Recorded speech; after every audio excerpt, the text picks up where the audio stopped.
안녕하세요. 웰스기업연구소 정우일 소장입니다. 자, 오늘은 저와 함께 6월 마지막 그런 다음에 7월 1주차 CEO 리포트 프리뷰를 한번 진행해 보도록 하겠습니다. 일단은 오늘 CEO 프리뷰에 이번 주 CEO 프리뷰에 앞장은 이렇게 구성해 봤습니다. 중소기업 동향을 중소기업연구원에서 나온 중소기업 동향 자료를 좀 넣었는데요. 일단 지금 코로나19로 인해서 경제 팬데믹이다 이런 위기들이 많이 있고, 실제로 정부에서는 경기 부양책을 썼는데 이 효과들이 우리 중소기업, 그 다음에 대기업, 그리고 우리 모두 소상공인들한테 어떻게 적용됐는지를 한번 알아볼 필요는 있습니다. 일단 중소기업 연구에서 발행한 동향자를 보시게 되면요. 일단 제조업 생산 부분 4월 기준으로는 중소기업은 마이너스 9.2%, 대기업은 마이너스 2.8%로 중소기업이 제조업 특히 부분에서는 생산이 많이 둔화됐다. 그러니까 예를 들어서 팔 곳과 전 세계적으로 글로벌 경기가 침체되어 있고, 당연히 수출 지향점인 수출 위주의 저희 나라 산업 구조를 봤을 때 당연한 결과가 아닐까 싶고요. 그다음에 중소기업이 좀 많은 피해를 보고 있다는 게 좀 아쉽습니다. 서비스업 같은 경우도 마찬가지로 중소기업의 이제 생산성 감소 지표가 대기업에 비해서 2배 이상 나는 걸 알 수 있고요. 근데 수출 같은 경우도 중소기업과 대기업 모두 공이 안 좋다라고 보시면 되겠습니다. 그런데 중소기업 같은 경우 체감 경기는 일부 반등을 했고요. 소상공인이나 전통시장 같은 경우는 이들이 느끼는 체감 경기는 상당히 개선 효과가 있었습니다. 이건 아마 정부에서 코로나19 때문에 이제 재난기원 지원금을 국민들한테 이제 주었기 때문에 그로 인해서 발생한 이제 반사이익 같은 경우인데요. 그래서 전통시장이라든가 아무래도 이런 먹는 거 소비를 하다 보니까 소상공인이나 이런 쪽은 이제 좀 매출이 다시 좀 회복하는 기수다라고 이제 보시면 될 것 같습니다. 그런데 이제 소매 판매, 그러니까 예를 들어서 도매가 아닌 직접 소비자들한테 판매하는 업종 같은 경우에는 감소세가 이제 지속이 되고 있고요. 대신 이제 대면에서 하는 것보다는 비대면 산업에 대한 온라인 판매 부분이 10% 정도 증가했음을 알 수 있습니다. 특히 보시면 면세점 같은 경우가 가장 많이 빠졌고요. 그래서 이번에 동행 페스티벌 때 이제 면세점 같은 경우 일부 물건을 이제 풀기도 하고요. 그다음에 백화점도 좀 많이 감소했고, 대형마트하고 슈퍼마켓은 좀 대동소이하고 편의점은 소폭 감소했는데 무점포 소매 같은 경우가 많이 급증을 한 걸 알 수 있어요. 근데 무점포 소매는 뭘 말하는 거냐면, 왜 소셜 커머스나 아니면 우리 결제 대행업을 해주는 G마켓이나 11번가 같은데 통신 판매업 등록을 하고 입점해서 파는 이제 중소기업 소상공인들을 말하는 겁니다. 그래서 이렇게 온라인 판매가 활성화되다 보니까 이런 특히 통신 판매 등록을 하고, 그 다음에 점포 없이 인터넷 공간에서 특히 모바일 위주로 판매를 하는 이런 소매 업종들이 좀 늘어나고 있다고 보시면 되겠죠. 그럼 여기서 시사점이 사실은 코로나19가 대한민국 경기를 바꿔놓은 딱 중요한 태제는 언택트거든요. 그럼 언택트를 어떻게 활용할 것이냐. 그러니까 언택트를 활용할 때 이제 두 가지 포인트가 있겠죠. 소매 같은 경우는 고객과의 접점에서 어떻게 고객을 만나지 않은 상태에서 내 제품을 체험하게끔 함으로써 고객이 직접 와서 보는 것만큼의 가상 체험을 느끼기 위해서 어떻게 인터넷으로 아니면 온라인으로 아니면 그러니까 만나지 않은 상태에서 어떻게 좀 매출을 일으키느냐, 이게 쟁점일 것이고, 제조 라인 같은 경우는 어떻게 하면 근로자들이 협업을 하거나 제품을 생산할 때 이 언택트하게 할 수 있을까, 이런 게 이제 문제가 될 거라고 좀 보고 있습니다. 근데 너무 재미난 것은 전 세계적으로 자택에서 근무를 해본 경험들이 이제 근로자들한테 쌓이고, 그 다음에 이제 클라우딩 서비스나 아니면 왜 원거리, 그러니까 직접 만나서 회의하는 게 아니라 화상회의 시스템이라든가 언택트 회의 시스템을 경험해 본 세대들이 이게 괜찮구나, 이것도 이제 좀 더 발전하면 되겠구나. 그리고 굳이 같은 공간에서 일하지 않더라도 관리자 같은 경우에는 어떤 관리 감독 툴을 도입하게 되면 더 생산성을 올릴 수 있을까, 아마 요쪽으로 아마 좀 언택트하는 게 바뀌지 않을까 싶습니다. 그래서 우리 중소기업도 이런 언택트하게 생산을 하고 언택트하게 제품을 세일즈할 수 있는 방법들을 빨리 찾으셔야 되지 않을까라고 해서 이 화두를 던져봤고요. 자, 뒤편에 보시면 이번 달 이제 마지막으로 나가는 참여형식 시리즈의 완결편입니다. 대표님, 아직도 인감도장을 빌리십니까? 라는 얘기입니다. 사실 참여형 주주가 있으면 임원 중임 등기 할 때마다 특히 임원 중임 등기를 의사록으로, 주총회 의사록으로 진행하는 경우는 예, 주주 인감이 참석 주주의 인감이 필요하기 때문에 주주 인감을 빌리는 경우도 있습니다. 근데 그때마다 사실은 좀 괴롭죠. 과거에 인감도장 빌리는 건 뭐 그렇게 친분만 있으면 괜찮았지만 지금은 솔직히 좀 꺼림칙하죠. 게다가 인감증명서까지 첨부를 해야 되니까. 그래서 좀 이런 점을 좀 얘기해 주셨으면 좋겠습니다. 대표님, 임원의 임기는 3년이고요. 사실 등기가 필요할 때마다 그냥 명의상 도장만 찍어가는 게 중요한 게 아니고 실제로 주주총회나 주주총회와 비슷한 결의를 하셔야 됩니다. 여기서 말하는 비슷한 결의는 서면 결의를 말합니다. 자본금 10억 미만의 회사는 주주 전원이 동의하게 되면 서면 결의를 하게 되는데 이 서면 결의를 하더라도 주주 인감이 필요해요. 그 다음에 주총 의사록을 하게 되면 만약에 뭐 차명 주식 주주 지분이 작아서 이분이 꼭 주주총회 참석한 걸로 안 꾸며 놓는다라고 한다면 굳이 인감 도장은 필요 없지만 이분의 지분이 어느 정도 있다라고 한다면 도장이 필요할 수도 있습니다. 의사록을 공증받아야 되기 때문에. 그래서 이런 요식 행위들 그리고 차명 주주가 있기 때문에 발생하는 좀 불편한 점들을 대표님들께서 이제 좀 아셨으면 좋겠다. 그리고 이제 더 이상 이러지 말자라는 얘기를 하셔야 될 것 같고요.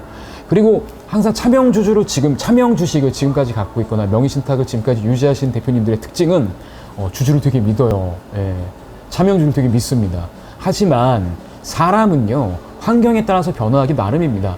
코로나19가 낳은 대한민국의 변화 중에 하나가 특히 5, 60대에서 온라인 특히 그 음식 먹거리 구매 비중이 늘어난 건데 예전엔 상상도 못 하는 거였죠. 예전에는 뭐 전통시장 가서 아니면 뭐 이렇게 직접 눈으로 보고 파가 신선했는지 이 수박이 통통통 이런 거 했는데 요즘 안 그렇다는 거죠.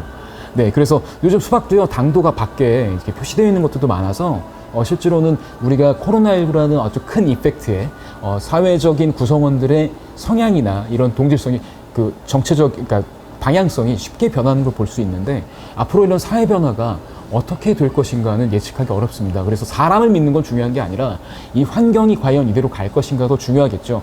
그러면 여기서 시사점이 하나 있습니다. 그 대법원 판례에 따르면 2015년에 있었던 대법원 판례에 따르면 주주권을 행사할 수 있는 자는 이제 기존 판례를 뒤엎고 대법원 전원 합의해서 결정이 난 겁니다. 주주로서의 권리를 행사할 수 있는 자는 주주명부에 기재된 자에 한한다라고 정했습니다. 그래서 이 판례가 이렇게 변경이 됐기 때문에 앞으로는 뭐 명의 신탁이라든가 실제 주식이 누구 거냐 이런 거에 대한 분쟁을 명확하게 한 거죠. 주주명부에 등재된 사람이 주주권을 행사할 수 있어. 그럼 주주권이 뭐냐? 주주권은 배당금 청구권과 의결권과 자녀배상 청구권 이런 등등의 것들입니다.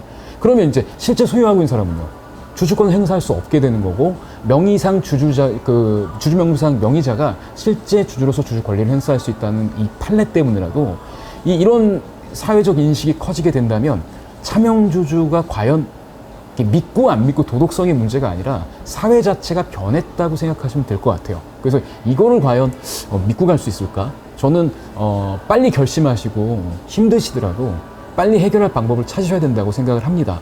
그리고 이제 중요한 거는 배당을 사실은 하는 게 좋아요. 특히 어떤 사람한테 배당을 하는 게 좋냐면 가업을 승계하거나 이럴 때 법인에 잉여금이 쌓여 있지 않습니까? 쌓여 있는 잉여금을 혼자서 독식하시는 것보다는 여러 가족들하고 배분해서 이제 가져가시는 게 세금적으로 유리한데, 그리고 자녀에게 배당을 하거나 뭐 자금 출처 만들어도, 특히 요즘 같은 시대는 자금 출처가 되게 중요한 시대 아니겠습니까? 이런 자금 출처가 중요한 시대에 배당으로 자금 출처를 만들어줄 수 있는데 차명이 있으면 쉽지 않죠. 그리고 초과 배당한다? 우리 아이를 차명 주주보다 조금 줘가지고 뭐 초과 배당한다? 에이, 이것도 더 많이 갖고 있고 포기하는 주주의 진정성 있는 동의가 필요한데 과연 이들이 나중에 문제가 되는 걸 안다면 그거 인정하겠느냐, 이런 문제도 생길 수 있습니다. 그리고 요즘은 이렇지 않습니까? 주식을 이제 또 이렇게 편하게 생각을 하세요. 주식을 갖고 올 때 나 그냥 액면가로 갖고 오면 돼, 편하게 갖고 있어 생각하시지만 실제로 업력이 오래되면 오래될수록 주식을 가져오기 정말 쉽지 않습니다. 왜냐하면 세무조사는 요즘 AI가 다 하고요. AI가 대상자를 선정을 하고, 그 다음에 이 전산이 워낙 발달하다 보니까 국세 공무원이 굳이 들여다보지 않아도 신고한 것만 봐도 이게 이거 좀 시가평가 안 했구나, 시가하고 차이가 많이 나는구나, 이 점을 알 수가 있죠.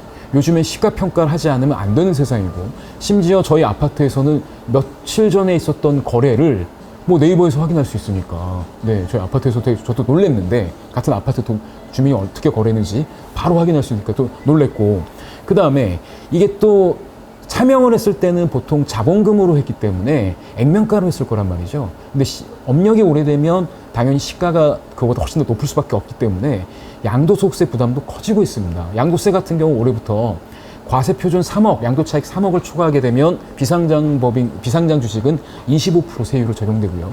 그다음에 또 이게 차명 주주하고 이렇게 거래를 하게 되면 또 뭐 매매로 사온다고 하는데, 특히 매매 사올 때 자금 출처가 없는 자녀가 이를 사오게 된다면 이 역시도 문제가 된다. 그 다음에 또 다른 차명을 일으킬 때는 그 차명주가 이걸 사야 되는데 돈을 실제로 이동하는 게 더, 돈을 이렇게 주고받는 게 더 유리한데 이때 자금 출처는 어떻게 할 것이냐, 이런 문제도 좀 생길 수 있다는 거죠.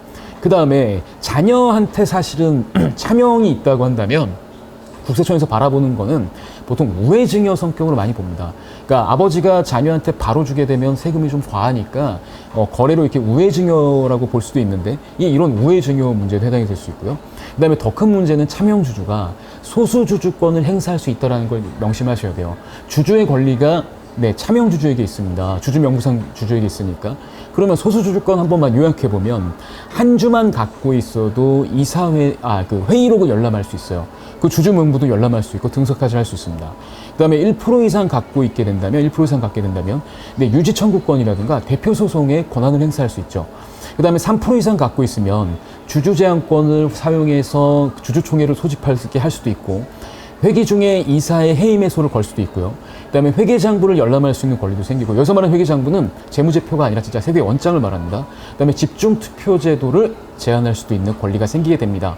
그 다음에 10% 이상이면 해산 판결 선고권까지 생기기 때문에 차명주주가 한 주라도 갖고 있으면 사실은 우리 법인을 괴롭힐 수 있는 여지가 상당히 많고, 법인의 그 처분하지 못한 잉여금들을 사실은 처분할 때 상당히 문제가 되는 여지가 많다는 것도 사실인 거죠. 그래서 차명 주식이 있는 대표님들 같은 경우 이제 더 이상 미루지 마시고 올해 2020년도에 계획을 세우고 함께 그 계획대로 명의신탁 주식을 회수하는 전략을 하시는 게 좋을 것 같습니다. 자, 이때는 개별 법인의 성향이 중요하게, 개별 법인의 상황에 맞게끔 하셔야 되고요.